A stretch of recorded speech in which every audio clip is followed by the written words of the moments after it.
नमस्कार दोस्तों, कैसे हैं आप सभी? मेरी एक दूसरे नंबर की बहन थी, रियल बहन थी वो। उनकी शादी हो चुकी थी बहुत छोटी उम्र में, 15-16 साल की। हम एक पिछड़े हुए गाँव में रहते थे और गाँव का माहौल तो ऐसा ही रहता है, पहले जल्दी शादी हो जाया करती थी। तो ये बात है 2000 के लगभग की। तो बहन की शादी हो जाती है और जो मेरे जीजाजी थे वो शराब पीने वाले थे। उनमें भी ज़्यादा समझ नहीं थी। इनकी एज में 1-2 साल का ही फ़र्क होगा। दीदी की उम्र 15-16 साल होगी, उनकी 17-18 साल होगी। तो मुझे नहीं लगता कि इस एज में लड़के-लड़की जो होते हैं कुछ ज़्यादा समझदार होते हैं। तो वो अपने दोस्तों के साथ खाने-पीने और संगति उनकी ठीक-ठाक नहीं थी, कुछ काम-धाम नहीं करते थे, तो बहन परेशान थी। जब बहन उनसे कुछ काम-धंधे की कहती थी, तो वो उनके साथ लड़ाई-झगड़ा करते, मार-पीट करते हैं। फिर चाचा तो हमारे पहले से ही सत्संग में जाया करते थे, तो फिर जब वो अक्सर अपने परेशान होकर मायके आ जाया करती थी, तो चाचा के साथ फिर वो भी सत्संग में जाने लगी, यानी सेंटर जाने लगी। मैं उस समय पढ़ाई कर रही थी, मैं 5वीं या छठी क्लास में थी। तो मुझे इतनी समझ तो नहीं थी, लेकिन मैं देखती थी कि ये दुखी परेशान हैं, रो रही हैं मम्मी के पास, ऐसी घरों में बातचीत होती थी। तो मुझे लगता था शायद वहाँ कुछ लड़ाई-झगड़े हुए होंगे और फिर मोहल्ला पड़ोस में भी ऐसी लड़ाई-झगड़े, चिल्ला-चोट होती रहती थी। तो मैंने सोचा कि ससुराल शायद ऐसा ही होता होगा, वहाँ लड़ाई-झगड़े, चिल्ला-चोट ये सब चीज़ें होती होंगी। मैं ऐसा सोच लेती थी अपने मन में क्योंकि जब पड़ोस में एक नई नवेली दुल्हन आई थी विदा होके, तो क्या हो रहा था कि एक बहुत बड़ा चबूतरे पे वो बैठी थी अकेली और बहुत सारे लोग लेडीज़ जेंट्स उसको घेर के बैठे थे और कुछ बुजुर्ग लोग थे उसके ऊपर कुछ झाड़ू-वाड़ू ऐसे कर रहे थे और हिंटर से मार रहे थे। तो मैंने ये छत पे से देखा तो मुझे लगा कि शादी के बाद ये सब कुछ होता होगा। एक्चुअली वो उनको ऊपर का कुछ साया, भूत वगैरह निकाल रहे थे। वो कुछ अजीब हरकतें कर रही थी दुल्हन और फिर किसी ने बताया कि इनको कहीं से भूत चुड़ैल लग गए हैं, तो वो झड़ाई हो रही थी। तो मुझे लगा शायद यही सब होता होगा शादी के बाद। तो ये तो बहुत माना गलत बात है, बहुत गंदी प्रथा है। फिर दीदी जाने लगी सेंटर। तो दीदी ने वहाँ सेंटर की दीदियों को सब कुछ बताया कि देखो मेरे तो जल्दी शादी हो गई है और ससुराल में जो मेरे हस्बैंड हैं वो कुछ काम धंधा करते नहीं हैं और अपने यार दोस्तों के साथ घूमते फिरते आवारागर्दी करते, कुछ कहो तो मारपीट करते हैं। तो दीदी ने कहा कि तुम एक काम करो, यहीं रहो और बाबा की सेवा करो, ज्ञान सुनो, दूसरों को सुनाओ, प्रैक्टिस करो, जब तक यहीं सेवा करो, जीवन बनाओ, छोड़ो-छाड़ो ससुराल। अब यहाँ नोट डाउन करने वाली बात ये है कि हमें आध्यात्मिक हम हैं और हमारे पास कोई समस्या लेके कोई व्यक्ति आया है, तो हमें उनको समाधान देना है। ना कि ये सब कहना है कि ये दुनिया तो दुखदाई है ही, सास भी ऐसी है, ससुर भी ऐसे, ननंद भी ऐसी, पति ये सब दुखदाई हैं, ये सब कर्म बंधन हैं, ये तो तुम्हें मिले ही हैं, तो 63 जन्मों के कर्म भोगने के लिए तो इन सबको छोड़-छाड़ के भगवान की शरण में आ जाओ, यहाँ रहो कुछ यहाँ झाड़ू-पोछा करो, कुछ अपना जीवन सफल करो और आराम से रहो, 2 रोटी खाओ, भगवान को याद करो, जीवन बनाओ। तो ये सब रहता है, धीरे-धीरे तुम वहाँ के रूल फॉलो करते-करते धीरे 2-5 साल हो जाएँगे। किसी को क्या पता पुराने लोग चले जाते हैं, कुछ एक रहते नए हर 2-3 साल, साल 6 महीने में नए आते हैं, पुराने चले जाते हैं, नए ऐसा चलता रहता है, सब जगह का ये काम है, वहाँ भी चलता रहता था और दीदी इतनी ज़्यादा एक्टिव नहीं थी ज्ञान योग को लेके कि वहाँ कोई भी व्यक्ति परमानेंट टिक सके। जैसे-तैसे कोई 7 डेज़ का कोर्स निकालता था, कोई 2 दिन में भाग जाता, कोई 4 दिन में, तो जैसे-तैसे होता था। तो ऐसे ही ये कुछ माताएँ दुखी परेशान थी ससुराल से या मायके से या कहीं से कुछ, तो ऐसे लोगों को बिठाए रहती थी उन्हें, उनसे ही काम-धंधा करवाती, तेल मालिश करवाती रहती और फिर उनको ही भेज देती इधर-उधर साथ ले जाती। तो कभी खुद मुरली कहीं सुनाए आती 2-4 माताओं को इकट्ठा करके, कभी किसी माता को भेज देती, कभी किसी को और कहती कि चलो हफ्ते में 8 दिन में मैं 1 दिन आऊँगी और फलाँ ये आएगी फिर तुम्हारे यहाँ। तो ऐसा उनको लगा देती। तो दीदी को भी लगा दिया। फिर दीदी ने कहा कि मुझे कोई काम दिलवा दीजिए। तो उन्होंने कहा इधर-उधर क्या काम है आपके सेंटर पे तो बहुत सारे लोग आते हैं, तो मैं कुछ काम कर लूँगी, सेंटर पे ही रहूँगी और मतलब आत्मनिर्भर भी रहूँगी, 2 पैसे कमाऊँगी तो सेवा भी कर पाऊँगी और जो मेरे को एक्स्ट्रा वक़्त रहेगा तो मैं सेवा इधर भी करती रहूँगी। तो ये सारी बातें वो मुझे बताया करती थी जब दीदी तो फ़िलहाल अब नहीं है हमारे बीच, इस दुनिया में भी नहीं है। उन्होंने बहुत तकलीफ़ उठाई और तब दुःख की बात ये है कि वो गई थी दीदी के पास अपना दुखड़ा रोने के लिए। जब हम सारी दुनिया से थक-हार के परेशान होके किसी आध्यात्मिक जगह पे जाते हैं तो गद्दी पे आसीन व्यक्ति से हम ये उम्मीद लगा लेते हैं कि ये हमें कुछ सही मार्गदर्शन देंगी। और वो भी जैसे दुनिया में महिलाएँ कहीं भी जाती हैं, घर की परिस्थिति को उबरने के लिए, कुछ पैसे कमाने के लिए, तो लोग उनकी मजबूरी का फ़ायदा उठाते हैं। सबसे पहले तो वो पूछते हैं कि तुम्हारे घर में कौन-कौन कमाने वाला है और क्या परिस्थिति है। अगर जो महिला है उसकी परिस्थिति गंभीर है और उसे पैसों की ज़रूरत है और वो काम माँग रही है, तो सबसे पहले उसको गलत काम के लिए उकसाया जाएगा ये देखकर कि इनको अर्जेंटली पैसों की ज़रूरत है। फिर इस तरीके से उनको गलत-सलत कामों में उकसाकर, फँसाकर, ब्लैकमेल करके फिर उनके दोबारा ये काम करवाते। ये दुनिया की बात है। आप दुनिया में कहीं भी चले जाइए और दीदी भी यहाँ गई थी तो 2-3 महीने तो ठीक-ठाक रहा। फिर उनको लगा कि ये तो मजबूर है, बेबस है, कहाँ जाएगी?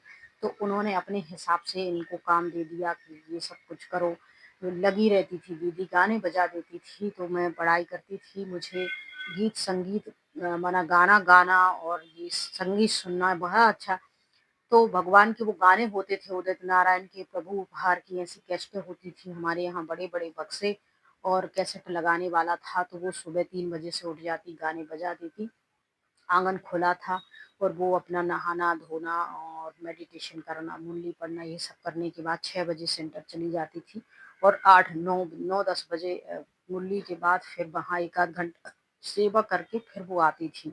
फिर हमसे कहती थी कि दुनिया में कुछ नहीं रखा है, तुम दीदी बन जाना। तो मैं कहती हाँ, ठीक है, थोड़ी पढ़ाई कर लें क्योंकि मुझे पढ़ने का शौक था। तो मैं उनसे कहती थी और प्रसाद मुझे अच्छा लगता था तो मैं चली जाती थी प्रसाद खाने के लिए हफ्ता में। फिर मैंने 12 कंप्लीट करने के बाद 2007 से बिल्कुल पूर्ण रीति से जो मैं वहाँ गई, फिर मैं आई नहीं वापस और जब मैं आई, तो फिर मैं बहुत सारी चीज़ें सीख चुकी थी, समझ चुकी थी और फिर मैं एकदम से चली भी गई थी, सब मोह माया छोड़ के और जब मुझे वहाँ बहुत टॉर्चर किया गया, परेशान, तो मैं एकदम से वहाँ से भी डिटैच होके चली तो आई, लेकिन 2-3 साल तक मैंने फिर प्रैक्टिस करी भी। उसके बाद फिर धीरे-धीरे मुझे लगा जब मैं लोगों से मिली, बातचीत हुई, जब मुझे बहुत सारी बातें उन्होंने बताई कि दीदी ऐसा-ऐसा बोल रही थी, ये सब था, तो ये सारी चीज़ें जब मुझे समझ में आई, तो मैं धीरे-धीरे से डिस्टर्ब होती गई, कुछ अपना बिज़नेस शुरू करती गई सिलाई वगैरह का और फिर कुछ कपड़ों वगैरह का। ऐसे करते-करते डिटैच होती गई। फिर इंटरनेट पे और भी मेरी जान-पहचान की बहनें थीं, ये सारी चीज़ें मुझे पता चलती गईं। अब जाके मुझे लगा कि मुझे ये सारी चीज़ें आप लोगों के साथ शेयर करनी चाहिए, तो मैं शेयर कर देती हूँ। तो फिर शेयर करने के लिए आए, अब जब शेयर करने के लिए आए तो मुझे ये बहुत अच्छा प्लेटफ़ॉर्म मिला, तो यहाँ मैंने आप लोगों के साथ शेयर फिर उन्होंने दीदी से कहा कि चलो अब उनको थो डाइवोर्स ले लो तुम और पूरी रीति से तुम ना एक ब्रह्मा कुमारी बन जाओ। तो वो मेरे से कहने लगी पर हम लोगों की फैमिली बहुत बड़ी थी, समाज, खानदान, परिवार ये सब कुछ, ये इतना सब कुछ आसान नहीं था। फिर जीजाजी को जैसे लगा कि अरे ये तो मुझे छोड़ के जा रही है, कहीं ऐसा ना हो कि हमारा डाइवोर्स हो जाए, घर टूट जाए ये वो। तो वो फिर आते हैं, फिर प्रॉमिस करते हैं कि अब वो कुछ काम धंधा करेंगे, फालतू आवारागर्दी नहीं करेंगे, पिएँगे भी नहीं और तुम वापस चलो। तो वो ऐसे दीदी को ले गए 1-2 बार, फिर थोड़ा झगड़ा हुआ, फिर दीदी आई, फिर वो यहाँ रहने लगी।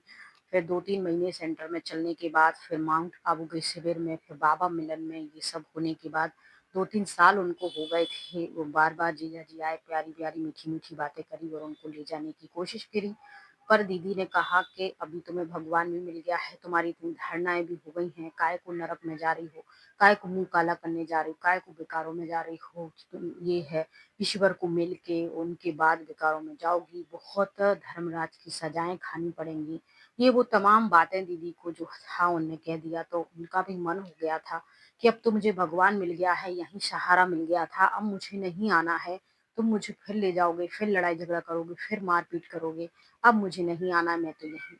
तो दीदी इस तरीके से फिर वो जीजाजी हर महीने, 2 महीने, 3 महीने में आते, उनको मनाने की कोशिश करते, पर नहीं, फिर धीरे-धीरे रहते-रहते फिर दीदी को भी वहाँ की कुछ ऐसी गतिविधियाँ पसंद नहीं आई। बीमार रहने लगी दीदी, क्योंकि वो वहाँ उठ जाती 3 बजे से, रात के 11-12 बजे सोना, तेल मालिश करना, काम करना, ये सब करना और फिर बीमार हो जाना, तो फिर दवाइयाँ भी ना मिलना, कपड़े भी नहीं मिलना, क्योंकि उनकी नज़रों में तो सबको दिखाती ये भी एक ब्रह्मा कुमारी हैं और खुद उनके साथ ऐसा व्यवहार करती कि तुम तो एक माता हो, शादीशुदा हो। दीदी को पर्सनली ऐसा कहती हूँ और फिर कहती हूँ कि तुम्हारा तो हर खर्चा उठाएँगे नहीं हम लोग, तुम्हें खुद का करना पड़ेगा। अब वो व्यक्ति घर परिवार छोड़ के, ससुराल छोड़ के, मायका छोड़ के तुम्हारी सेवा में, तेल मालिश में दिन-रात लगा हुआ है। तुम्हें अपना देवी समझ के पूज रहा है और तुम उन्हें 2 वक़्त का खाना और 2 जोड़ी कपड़े भी नहीं दे पा रही हो। तो यहाँ से फिर व्यक्ति डिस्टर्ब होना शुरू होता है और फिर धीरे-धीरे वो भी कहती हैं कि वो आई मुझे समझाने लगी कि तुम जाओ, तुम तो कुमारी हो, तुम जाके कुमारी बनो, दीदी बनो, हम तो शादीशुदा हैं, बेकार हैं, ये है, वो है। वो अपने आप में हीन, दीन, गिलानी फ़ील करने लगी और कहती मैं तो घर में रह के ही कुछ ना कुछ इधर-उधर छोटा-मोटा काम करके और फिर ऐसे जुड़ी रहूँगी, लेकिन तुम दीदी बन जाओ। मैंने कहा ठीक है, देखेंगे, बाद में करने के बाद हम चले जाएँगे। तो ऐसा हमने उनसे कह दिया और ऐसे ही सब चलता रहा। फिर दीदी इधर की उधर की वो टेंशन, फिर वहाँ रहते-रहते उनको सही इलाज नहीं मिला, सही खान-पान नहीं मिला, ये नहीं तो टेंशन, बीमार रहने लगी।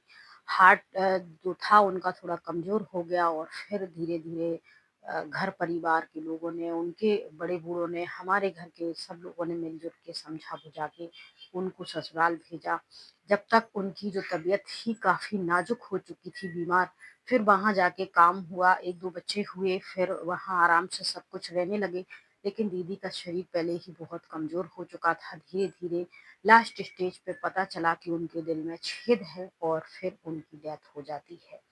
तो इस तरीके से उनका घर तो का बस नहीं पाया, ना यहाँ का ना वहाँ का, क्या उनकी गति रही, क्या सद्गति रही, कुछ भी पता नहीं, वो आत्मा तो यहाँ से चली गई। और ये सब लेकिन दीदी का जो था मेरे से कहने लगी कि तुम्हारे बहन के 2000 रुपए बाकी हैं, तुम दो। अब मैंने कहा कैसे लोग हैं ये, कोई इंसान बीमार है, दुनिया से ही चला गया है, तो भी मुझे जब तक मैं वहाँ रही मुझे ताने मारती थी कि तुम्हारी बहन, और जबकि मैंने अपनी बहन से 1-2 बार पूछा भी था तो वो कह रही थी, मैंने 2-2 3-3 सौ करके उनके पूरे दे दिए थे वो तो। और ऐसा मुझे भी, मेरे साथ भी ऐसा कई बार उन्होंने कहा था, जब मैं अलग गीता पाठशाला चला रही थी तो वो मुझे 1000 रुपए मंथली मुरली देती थी और 1000 रुपए की 6 महीने की कुछ ज्ञान अमृत पुस्तिका आती है पढ़ने के लिए, उसमें कुछ अनुभव कहानियाँ रहती थी, तो वो देती थी। उन सब के पैसे मैं दे देती थी, लिखती नहीं थी, बिल नहीं, कुछ नहीं था ऐसा। तो वो मुझे उन चीज़ों के भी माँगती रहती थी, यानी वो खुद देती थी ₹1 उसका हिसाब रखती, वो सब याद रहता था, लेकिन हम दे देते थे, वो भूल जाती थी, मुझे याद नहीं है, तुमने मुझे दिए नहीं हैं। तो ये समय उस समय ये नहीं था कि चलो इस चीज़ की वीडियो बना लो, कि इसका लिखित ले लो, कि ये सब अपनी बहनें हैं, हमारे अंदर इतना अपनापन रहता है, हम जब नए-नए रहते हैं, छोटे रहते हैं, तो इतना रहता है कि इन सब बातों पे ध्यान नहीं देते।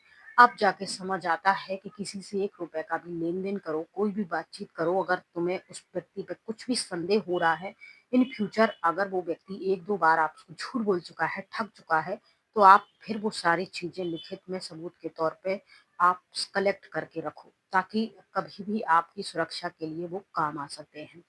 इस कहानी में फ़िलहाल इतना ही। जय हिंद, जय भारत।